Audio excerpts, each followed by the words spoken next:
Одоо та бүхэн эдийн засгийн мэдээлэл хүргэе. За тэгэхээр өчигдөр засгийн газрын ээлжид хуралдаанаар бол шинэ яармаг болон одоо Гантивилла гэсэн эдгээр хотхнуудын одоо орон сууцнуудыг багш болон эмчт нарт ипотекийн зээлээр олгох шийдвэр гаргасан байдаг.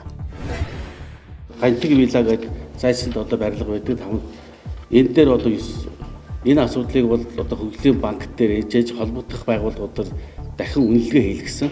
За энэ дээр бол одоо гүйцээж бариад буцаад одоо ипотекийн одоо журмаар одоо худалдан борлуулах зүйтэй гэдэг одоо шийдвэрийг гаргаад ажиллаж байна. Энэ ажил бол ойрын хугацаанд бол эхлээ явна. Гэхдээ энэ нь бодит байдал дээр хэрэгжихэд бас хүндрэлтэй асуудал дагуулж байгаа юм. Жишээлбэл Гантивилла хотхон гэхэд за нийтдээ 13 блок 150 айлын ийм хотхон байгаа. За энгийн стандарт хотхон хороолол бус. За илүү одоо тансаг зэрэглэлийн ижил жолхууц хотхон хороолол байгаа. Нэг давхар тайл гэхэд 2 айл байдаг. За ойролцоогоор бол нэг 3 өрөө 4 өрөө байрнууд бол ихэнх нь дийлэнх нь байдаг гэсэн ийм мэдээлэл байна. За ингээд Хөгжлийн банкнд бол яг хураагдсан нь бол 9 блок барилга байдаг.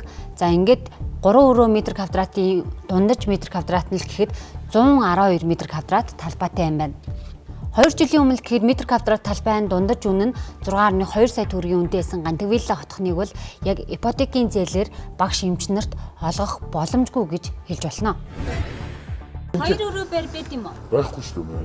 Хамгийн багадаа 3 өрөө байд. 100 метр байна. Нэг зүгээр ард түмэнд гоё харагдах гэж ард түмэнд таалах юм нэр. Тэгвэл л байна. Энэ метр квадрат нь одоо хэд байлаа өмнө?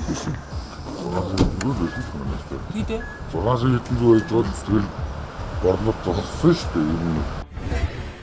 Багш эмч нар тэр дундаа багш нараас бид бүхэн яг энэ Гантивилла хотхон шиг ийм хотхонд хэрвээ танд ипотекийн зээл олгоно гэвэл та хамрагдах уу гэж асуухад тэд боломжгүй гэж хариуллаа. Яагаад гэхээр метр квадратын үнэ нь маш өндөр, дээрээс нь талбай хэмжээнд ч гэсэн өндөр учраас ипотекийн зээлийн наад захын шалгуурыг бол хангахад хүндрэлтэй юм а. Би бол энэ дээр бол эсэргүүцсэн. Бид нар чи одоо нэг марай хий сая тэмцэд цалингаа нэг 2 сая гарan болгосон тий. Тэгээд метр квадратын 6 саятай байр аваад тэгээд тэрний чин хүү.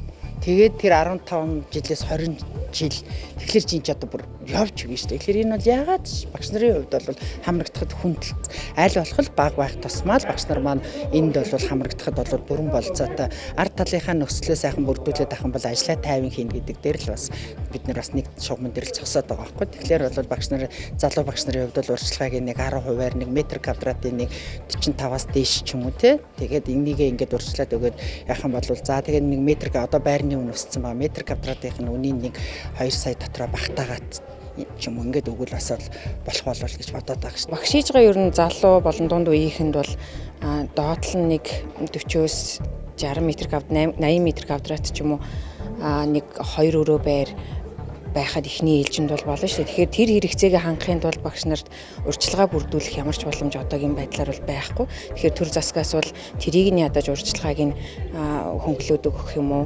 чөлөөлөөд өгөх юм уу, тийм дэмжлэг байвал уг нь залуу хүмүүст их зүгээр гэж бодож байгаа.